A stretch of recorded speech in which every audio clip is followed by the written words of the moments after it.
Bismillahirrahmanirrahim. Assalamualaikum warahmatullahi wabarakatuh. Perkenalkan, nama saya Fatma Sari dengan NIM 220901602005 dari Program Studi Akuntansi Terapan B Universitas Negeri Makassar. Baik, pada kesempatan kali ini saya akan memaparkan materi tentang pengujian hipotesis komparatif sampel besar. Pada materi ini, kita akan membahas dua poin. Poin yang pertama yaitu pengujian hipotesis tentang mean populasi sampel besar. Poin yang kedua, pengujian rata-rata dua populasi sampel besar. Nah, sebelum masuk materi, terlebih dahulu kita harus mengetahui apa itu hipotesis dan apa itu pengujian hipotesis. Hipotesis merupakan pernyataan mengenai nilai suatu parameter populasi yang dimaksudkan untuk pengujian dan berguna untuk pengambilan keputusan. Nah, pada hipotesis ini kita harus perhatikan pernyataan. Di sini pernyataan bukan pertanyaan. Jadi, sebagai contoh, misalkan rata-rata nilai akhir mahasiswa statistik kelas B minimal 80. Nah, ini adalah bentuk pernyataan untuk melakukan pengujian pengambilan keputusan. Kemudian, pengujian hipotesis. Prosedur yang didasarkan pada bentuk sampel yang dipakai untuk menentukan apakah hipotesis dapat ditolak atau tidak ditolak. Nah, selanjutnya poin pertama yaitu pengujian hipotesis tentang mean populasi sampel besar. Salah satu jenis pengujian sampel adalah ingin mengetahui apakah nilai rata-rata yang dilaporkan oleh suatu lembaga cukup masuk akal. Untuk melakukan pengujian demikian, suatu sampel acak diambil dari populasi. Diisyaratkan bahwa sampelnya cukup besar. Sampel berukuran 30 atau lebih umumnya dianggap sebagai sampel besar. Namun perlu dicatat bahwa apabila peneliti mengetahui bahwa populasinya berdistribusi normal, berapapun ukuran sampel dapat digunakan. Kemudian, langkah-langkah pengujian hipotesis. Nah, untuk melakukan pengujian hipotesis, terdapat beberapa langkah. Langkah yang pertama, menentukan hipotesis. Langkah yang kedua, menentukan taraf nyata. Langkah yang ketiga, menentukan uji statistik. Langkah yang keempat, menentukan daerah keputusan. Dan langkah yang kelima, mengambil keputusan. Nah, ada 5 langkah untuk melakukan pengujian hipotesis. Sebagai contoh, langkah yang pertama menentukan hipotesis, kita akan menggunakan H0. H0 adalah pernyataan yang akan diuji. H0 misalkan, rata-rata nilai akhir mahasiswa statistik kelas B minimal 80. Nah, H0 ini adalah nilai hipotesis. Jadi, perumusan pertama yang akan digunakan adalah H0 yang akan dilakukan pengujian. Kemudian ada H1 atau disebut dengan H alternatif.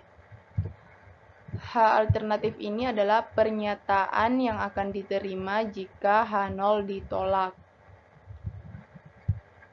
Nah, H0 rata-rata nilai akhir mahasiswa statistik kelas B minimal 80. Maka lawannya atau alternatifnya rata-rata nilai akhir mahasiswa statistik kelas B maksimal 80. Jadi, minimal 80,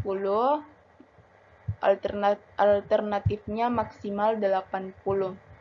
Atau dengan contoh lain, misalnya rata-rata mahasiswa kelas B lebih banyak 80, maka alternatifnya rata-rata mahasiswa kelas B lebih sedikit 80. Jadi lebih banyak 80 lawannya adalah lebih sedikit 80. Sebelum lanjut ke langkah yang kedua, kita harus benar-benar memperhatikan apakah H0 atau H1-nya itu sudah benar. Karena kalau salah, ini akan berpengaruh pada langkah-langkah selanjutnya.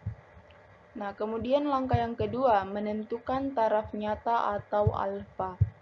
Nah, di sini telah ditentukan taraf nyatanya atau alfanya, yaitu sebesar 5%. Semakin sedikit alfanya, maka akan semakin lebih baik. Jadi, alfanya adalah tingkat kesalahan toleransinya. Jadi, lebih sedikit alfanya, maka tingkat kesalahan toleransinya akan lebih sedikit juga. Kemudian, langkah yang ketiga, menentukan uji statistik. Dalam menentukan uji statistik, kita akan menggunakan rumus, yaitu Z sama dengan X bar min mu dibagi sigma dibagi akar N atau nilai hipotesis. Kemudian, langkah yang keempat, menentukan daerah keputusan. Nah, pada saat menentukan daerah keputusan, kita akan bertemu dengan kurva normal Z. Nah, ini adalah kurva normal Z. Pada saat menentukan daerah keputusan, di nilai taraf nyata atau alfa 5%, kita akan tentukan batasan dari kurva ini. Di sini, kita akan menentukan batasannya. Nah, setelah menentukan daerah keputusan, baru bisa mengambil keputusan. Untuk mengambil keputusan, nilai Z akan diletakkan pada bagian H0 ditolak atau H0 tidak ditolak. Nah, itulah tadi 5 langkah untuk menentukan pengujian hipotesis. Nah, ada contoh soalnya. Mahasiswa mata kuliah statistika mengikuti ujian tengah semester. Berdasarkan ketentuan kelulusan, nilai mahasiswa tidak boleh kurang dari 60 dengan deviasi standar 50. Sebanyak 40 mahasiswa mengikuti UTS dengan nilai rata-rata 80 dengan tarif nyata 5%. Apakah mahasiswa dapat dinyatakan lulus? Nah, penyelesaiannya, yang pertama, merumuskan hipotesis. H0-nya sama dengan mu lebih besar sama dengan 60, tidak boleh kurang dari 60. H1-nya atau H alternatifnya sama dengan mu lebih kecil dari 60. Kemudian menentukan taraf nyata atau alfanya. Nah, alfanya di sini telah ditentukan 5%, jadi A sama dengan alfa sama dengan 5%, kemudian C sama dengan 100% dikurang 5% sama dengan 95%. Jadi Z alfanya sama dengan 1,65. Kemudian menentukan uji statistik. Nah, pada yang dijelaskan rumus tadi, yaitu Z sama dengan 80 kurang 60 dibagi 50 bagi akar 40. Hasilnya 20 dibagi 7,5. Kemudian hasilnya 2,52. Nah, kemudian menentukan daerah keputusan dengan nilai kritis Z 1,65. Kemudian mengambil keputusan, nilai uji Z 2,52 terletak pada daerah tidak menolak H0. Jadi 2,52 terletak pada daerah tidak menolak H0. Hal ini menunjukkan bahwa H0 diterima dan H alternatif ditolak.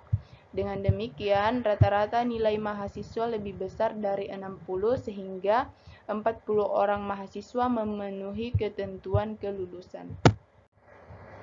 Nah, kemudian poin yang kedua, pengujian rata-rata dua populasi sampel besar. Suatu penelitian seringkali menggunakan dua sampel atau lebih sebagai objek penelitiannya. Tujuannya adalah untuk melihat ada tidaknya perbedaan setelah sampel-sampel tersebut diberi perlakuan berbeda.